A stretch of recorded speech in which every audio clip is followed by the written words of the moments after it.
So, foxes, big boobs, schoolgirls. What could possibly go wrong, Eli? Me not getting a boner fast. So, this is our anime discussion, and obviously you can see how I just fronted out right now.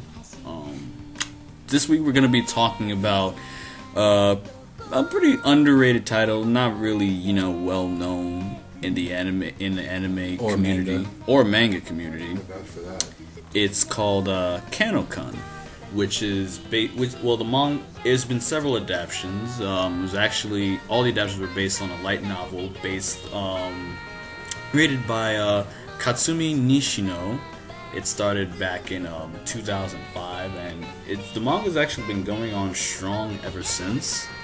The story has to do with a high school boy named Kota Oyamada, and it says that from first glance it looks like he's one of those perfectly innocent high school kids. Really innocent. Really innocent. He has that baby face. He has that baby face, but in our book, in the real world, that's labeled as a pussy ass bitch.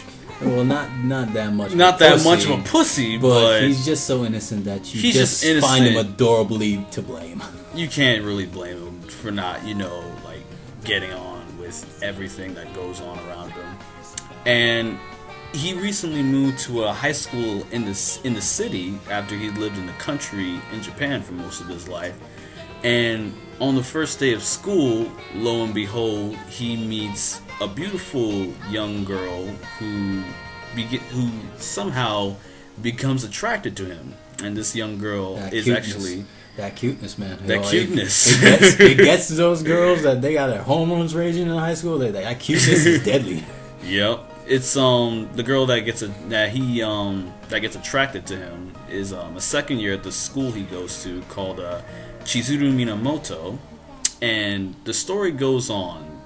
When she meets him, she asks him to meet him at the empty music room after school, and thinking that Kota is like, oh, this is probably not gonna be nothing, He's thinking all innocently. Beautiful older woman invited me into a room all alone. It's probably not gonna lead to anything, It's not gonna lead to anything. But she reveals that she's in love with him for some reason. And, eventually one thing happens after another. And then he finds out she is in fact a fox spirit. Huh. Ain't that some shit? So the furry is gonna love this. That's a loop. I love it. I'm a furry. One thing after another, she ends up falling in love with him. And more so than before, and it pretty much leads to some very entertaining yet awkward situations between the two of them.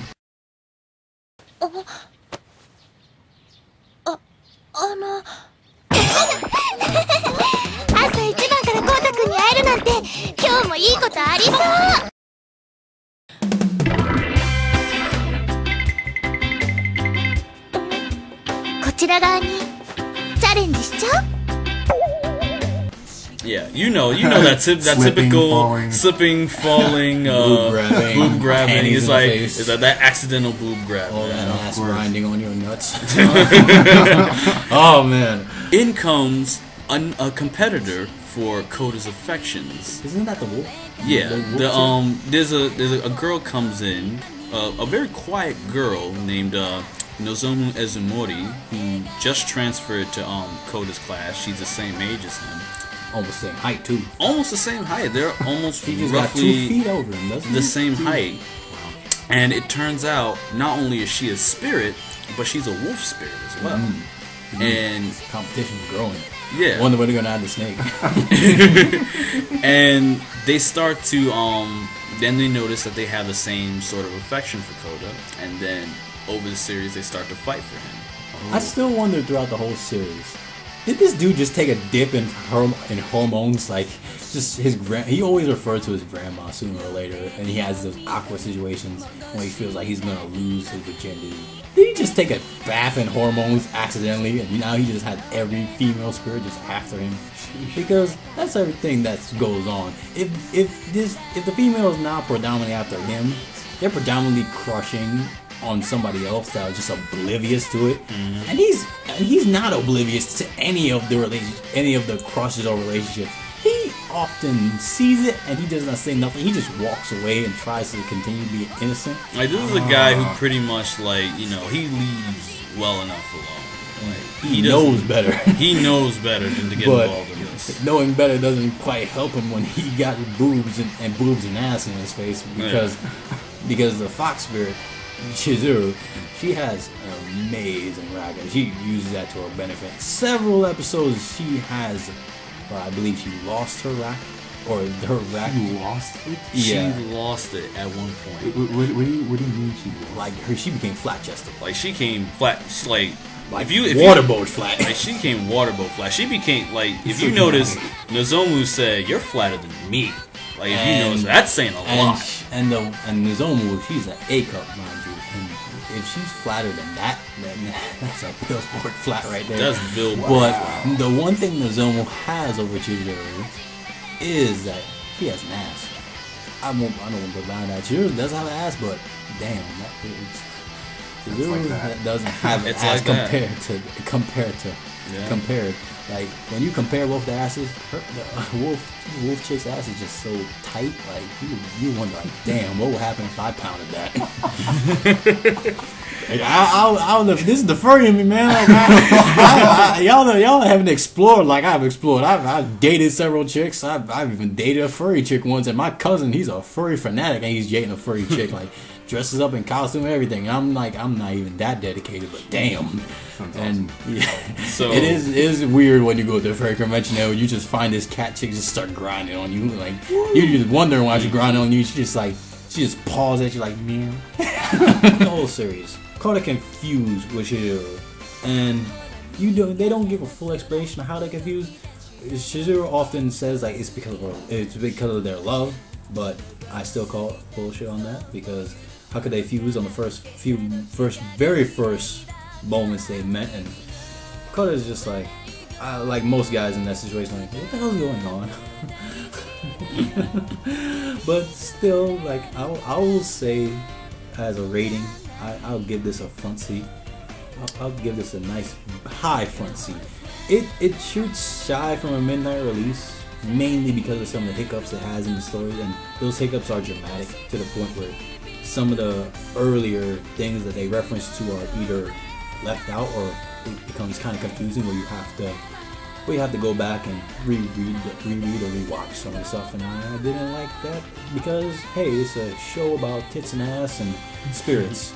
Yeah. And if you can't keep that to a straight premise, then yeah, it'll knock you down a few notches. But this is still a high front seat, and if you're a furry fan like me, this is a front seat that you need a nice bottle of lube and a box of tissues next to you. Yeah, I'm right there with you. Like Eli said, there are lube though. It's like you gotta have it, you know, just right off to the side, you know, in case one of those scenes pops up. Yeah, it's just like watching. It's like sitting there and watching Ladies vs. Butlers all over again. But that ending. The ending unlike the ending for Ladies vs. Butler, this ending won't give you like a what the fuck. It'll give you like a okay. Yeah, I'm right there with Eli. And comparing the anime to the manga is like, you know, comparing, you know, briefness to detail. Like the anime, it has this idea that, you know, there are other spirits out there, and Kota, he has the ability to attract other spirits, but it doesn't go anywhere further than that. While the manga, it goes into more detail. So if I had to choose between either the anime or the manga, I'd recommend like watching the anime first. And if you want to find out more about, you know, all the characters, like where they come from, or, you know, you want to see them in more develop more and with more detail, read the manga afterwards. But to get your feet wet, watch the anime first. It's a 12 episode anime, it was recently dubbed by Seven Seas Entertainment. And, you know, if dubs isn't your thing, you know, just watch it original Japanese audio. It's really good, you know. It has a lot of etchiness in there, it has a lot of pervertedness, but there are also times that it has heart. It really does have heart, and you know, you feel the connection between Kota and Chizuru. It goes beyond like this mere, you know, perverted thing. Like, you find out later that Chizuru genuinely has feelings for Kota, and she really wants to be there for him. And even though it kind of like creeps him out at times, you see that, you know, it also becomes Kota also has the same feelings for him, but due to the fact that he can't really, being the innocent boy he is, he can't express that openly as Chizuru does. So it really makes for an interesting relationship. And not only are there times of romance, there are a few action scenes in here too, but they're a bit too far apart from each other. But you know, if you can stand, you know, all the fan service, all the campy romance in it, it's a really good anime, and I'm gonna recommend this a front row seat. A very medium front row seat. Certainly gonna try it. Get back to you guys maybe next week. Watch out for that big trash can filled with tissues. Pass by your house and find out too. I'm so sticky. I'm so sticky. All right.